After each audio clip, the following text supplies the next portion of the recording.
Woo! I scream, you scream, we all scream for Volca. This is the KORG Volca Sample, and it is a tiny little thing that fits in an ice cream box. So tiny that it is smaller than the DDM 220 from the 80s that we just reviewed. Boy, it is a small unit. And KORG's had a history of releasing a lot of toys like the Monotron. There's a DS Nintendo application they built. And the thing here is it's a lot of fun. It's small. But my question is it a toy?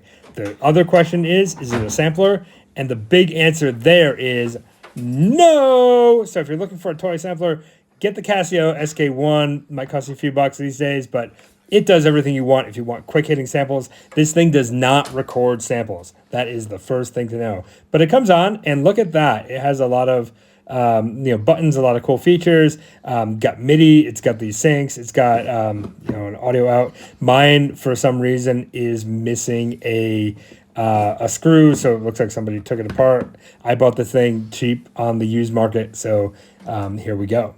And now we're going to use something called the scientific method to decide if this is a toy or it is totally legit. To be clear, toy instruments are fine. They are a gateway drug into music. They're usually easy to get. And in this case, the Volca system is big with like Volca FM, Volca drums. But looking at the size, I'm going to have to say like it's small, and it's smaller than most devices. Again, like the percussion we're looking at here, which was sold as a real instrument.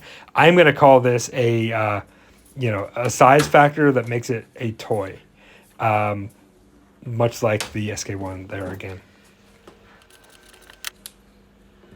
Now we've turned it on, and so you can see it's lighting up. So obviously it's got some internal power, aka batteries, and it also makes noise without being hooked into any system, which means it has an onboard speaker. These are the things that frighten me with instruments, because usually those put them into the toy category. So, internal speaker definitely feels like a thing that is an element of toy instruments. So we'll give that a check.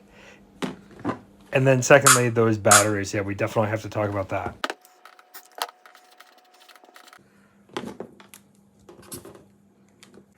Okay, when we plug this into our mixer, I think you kind of feel it coming alive. The onboard speaker is awful. So if that's what you're using to enjoy your Volca, you're not enjoying your Volca. You can't even hear the reverb. You can't hear any of the pans or anything. And a lot of the noise just becomes so muddled. The speaker being downward facing also is a weird kind of bit of goofiness that they put into it, because you need to have this thing elevated or on some sort of rack, but of course there's no rack mount. I'd put that on the toy factor as well, that it's like not installable into a system, but we'll let that go. It's fine. So when you're hearing this thing, it does sound pretty good, and it's got these reverb and swing knobs, and actually changing up sounds is pretty darn easy. You've got that black sample button there at the top, and you literally you kind of tap. It holds 100 samples at once in the slots, and right now I've got everything using the standard out of the box samples that are in there. This thing only has 4 megabytes of sample memory. I would normally call that another reason to call it a toy, but I also do like that it's so constrained and kind of forcing you to work with what you got, rather than having gigabytes and gigabytes of samples that could make just kind of annoying tracks. You have a whole bunch of ways to tweak down the samples, and one of the best parts of sampling is being able to change the samples as you go. The fact that you can do this in real time is going to give me this idea that we call this tweakage a legit feature of a real instrument.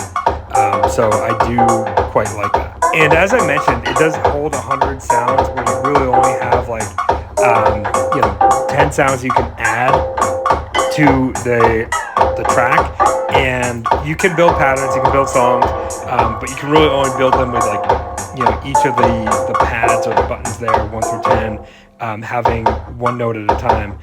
So being able to, tweak those sounds, or change those sounds, I should say, is pretty cool. And that you have 100 of them is actually kind of a lot.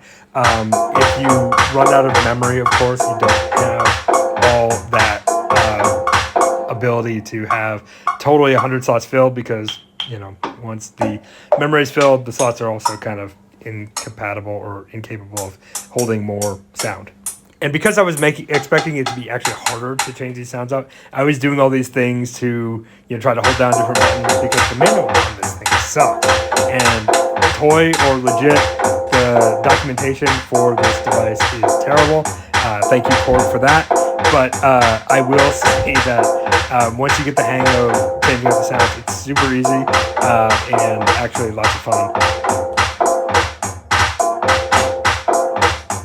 And as you have a groove going, you totally can select the sound that you want to tweak, and you can slow it down, you can change the envelope, and you can change the pitch, adding decay, adding a whole bunch of things.